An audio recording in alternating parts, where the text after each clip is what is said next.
बिस्मिल्लाहिर्रहमानिर्रहीम अस्सलाम वालेकुम डियर स्टूडेंट्स, मेरा नाम दानिश मजीद और आप मेरा यूट्यूब चैनल देख रहे हैं फिजिक्स विद दानिश। तो बच्चों, आज हम लोग फर्स्ट ईयर फिजिक्स का नेक्स्ट चैप्टर स्टार्ट करने वाले हैं जिसका नाम है फिजिक्स ऑफ सॉलिड। ठीक है, इसको हम लोग सॉलिड स्टेट फिजिक्स के अंदर डिस्कस करते हैं। ये एक ब्रांच है सॉलिड स्टेट फिजिक्स जिसके अंदर हम लोग सॉलिड्स की जो प्रॉपर्टीज हैं उनको डिस्कस करते हैं। और आज के इस लेक्चर के अंदर हमारे इस चैप्टर के अंदर जो इससे रिलेटेड जो चीजें डिस्कस की गई हैं हम उसको डिस्कस करेंगे, जो कि क्रिस्टलाइन सॉलिड्स हैं, पॉलीक्रिस्टलाइन सॉलिड्स हैं और अमॉर्फस सॉलिड्स हैं। ठीक है, तो हम वन बाय वन इसको स्टडी करेंगे। और पेपर के पॉइंट ऑफ व्यू से यहाँ पे कोई खास इंपॉर्टेंट टॉपिक्स ये नहीं है, बट ये है कि आपके कोर्स में है तो हमें स्टडी तो करने ही पड़ेंगे। हाँ, यहाँ से शॉर्ट क्वेश्चन आ जाता है, difference between amorphous and crystalline या पॉलीक्रिस्टलाइन या क्रिस्टलाइन के दरमियान, इनके दरमियान डिफरेंस आपसे पूछा जा सकता है पेपर के अंदर। ठीक हो गया, तो अब वन बाय वन हम इनको स्टडी करते हैं। तो सबसे पहले हम बात करते हैं क्रिस्टलाइन सॉलिड्स की। ठीक है, क्रिस्टलाइन सॉलिड्स बच्चों क्या होते हैं? Crystalline solids are those which have regular arrangement of particles. अब पार्टिकल्स के अंदर यहाँ पे एटम्स भी आ सकते हैं, मॉलिक्यूल्स भी आ सकते हैं और आयंस भी हो सकते हैं। ठीक है, अब एक ऐसा स्ट्रक्चर जिसके अंदर एक रेगुलर पैटर्न हमें देखने को मिले पार्टिकल्स का। ठीक है, अब अगर एटम्स उसके अंदर अरेंज्ड हैं तो वो एक अरेंज पैटर्न के अंदर होनी चाहिए। ठीक हो गया, तो ऐसा स्ट्रक्चर जो कि एक पैटर्न को फॉलो करे, ठीक है, वो हमारे पास कौन से सॉलिड्स होते हैं? क्रिस्टलाइन सॉलिड्स होते हैं। ठीक है, इसके अंदर crystalline solids have sharp edges and sharp melting point. इनका जो मेल्टिंग पॉइंट होता है वो बहुत ज्यादा शार्प होता है। उसके अलावा अगर हम इनकी एग्जाम्पल्स की बात करें बच्चों, तो एग्जाम्पल्स के अंदर हमारे पास साल्ट का स्ट्रक्चर आ जाता है, मेटल्स का स्ट्रक्चर आता है, आयनिक कंपाउंड्स, जैसे हम लोग बात करते हैं NaCl की। NaCl NaCl का जो स्ट्रक्चर होता है वो एक क्रिस्टलाइन स्ट्रक्चर होता है। ठीक है, वो जो पूरा का पूरा उसका कंपाउंड होता है वो एक स्पेसिफिक स्ट्रक्चर को फॉलो करता है, जैसे कि मैंने यहाँ पे बनाया हुआ है। ठीक है, इसमें हमारे पास एक यूनिट सेल होता है। अब यूनिट सेल क्या होगा वो मैं इसके बाद आखिर में आपके साथ एक्सप्लेन करूंगा।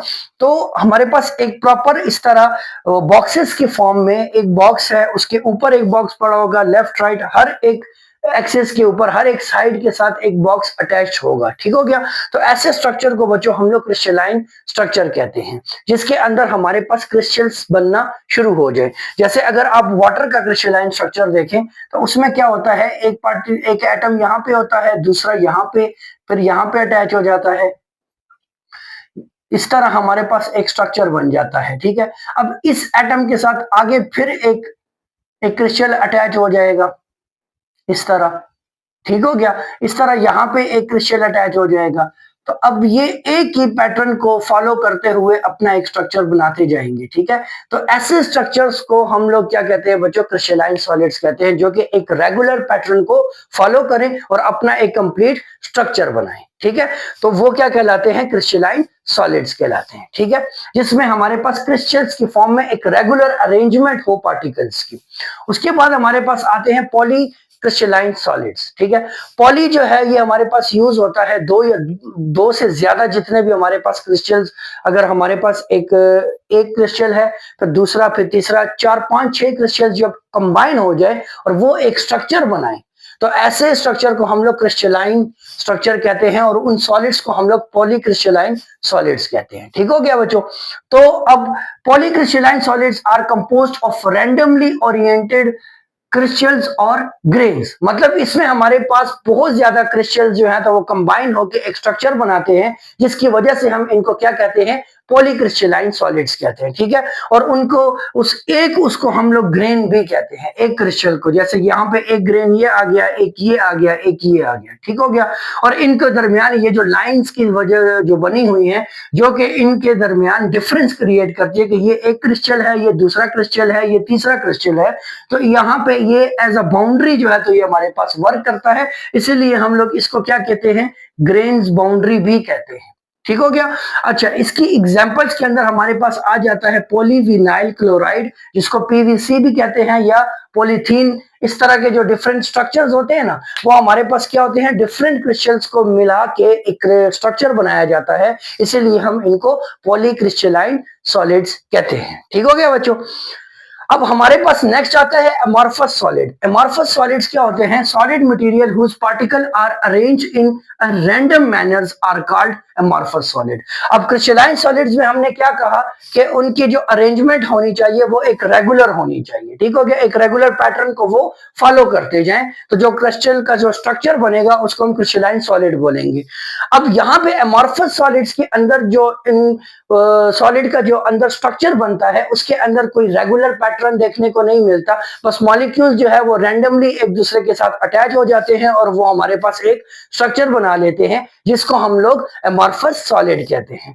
Do not have regular structure, जिसका हमारे पास कोई स्पेसिफिक एक रेगुलर स्ट्रक्चर नहीं होता, जैसे कि हमें NaCl की फॉर्म में देखने को मिलता है या मेटल्स की फॉर्म में देखने को मिलता है। इनके अंदर हमारे पास एक रेगुलर पैटर्न को फॉलो किया जाता है। अमॉर्फस सॉलिड इसको फॉलो नहीं करते, उनका जो अरेंजमेंट ऑफ मॉलिक्यूल्स होती है वो रैंडम होती है, ठीक हो गया।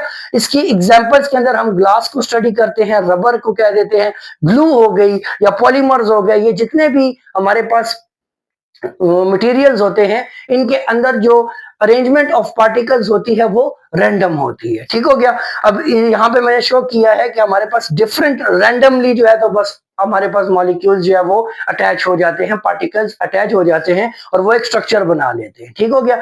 अब इसके अंदर ऐसा होता है कि हमारे पास कुछ सॉलिड्स ऐसे होते हैं जिनको हम हीट करते हैं तो वो मेल्ट होते हैं, मेल्ट होते साथ ही वो लिक्विड में जैसे जैसे कन्वर्ट होना शुरू होते तो उनकी विस्कोसिटी बढ़ती रहती है। विस्कोसिटी बढ़ने के बाद फिर वो एक टाइम आता है कि वो फिर रिजिड बन जाते हैं, ठीक हो गया। तो ऐसे स्ट्रक्चर्स को हम लोग बच्चों क्या कहते हैं? अमॉर्फस सॉलिड्स कहते हैं, ठीक हो गया। अच्छा, अब इसके अंदर हमारे पास कुछ और चीजें आती हैं जिनको हम लोग जैसे यूनिट सेल्स की बात करते हैं या हम लोग लैटिस स्ट्रक्चर की बात करते हैं या बेसिस की बात करते हैं। हम तीन चीजें डिस्कस इसमें और करते हैं। एक हम बात करते हैं यूनिट सेल की, यूनिट सेल। अब देखिए बच्चों, यूनिट सेल क्या होता है? यूनिट सेल मेरे पास अब इस तरह एक बॉक्स बन गया, ठीक है।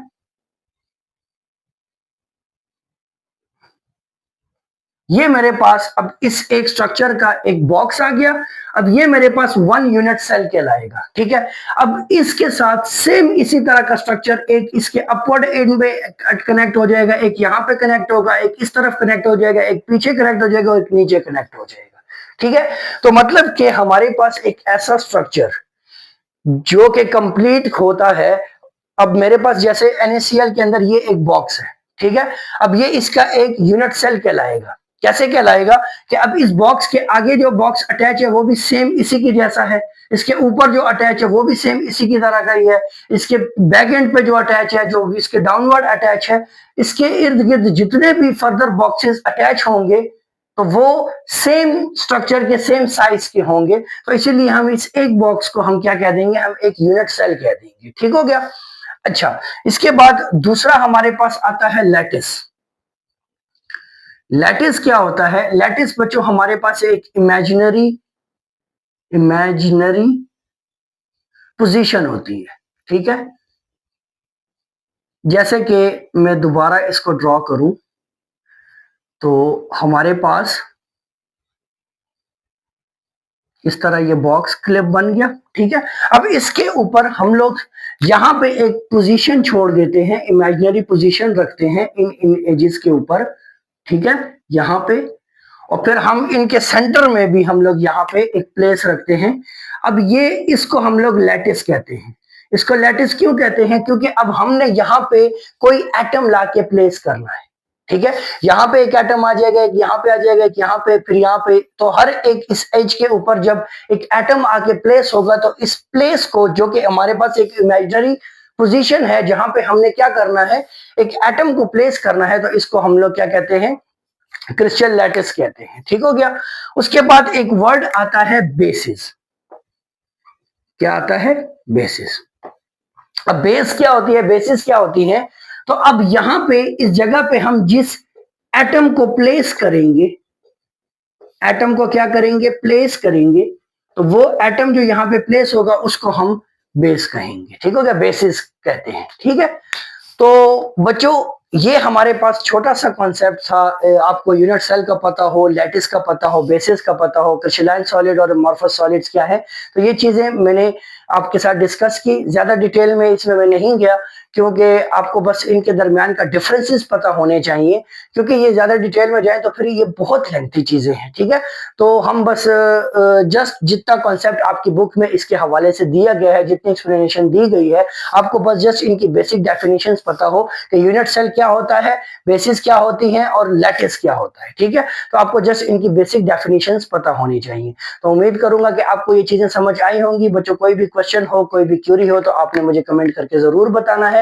नेक्स्ट वीडियो तक अपना ख्याल रखें, तब तक के लिए अल्लाह हाफिज।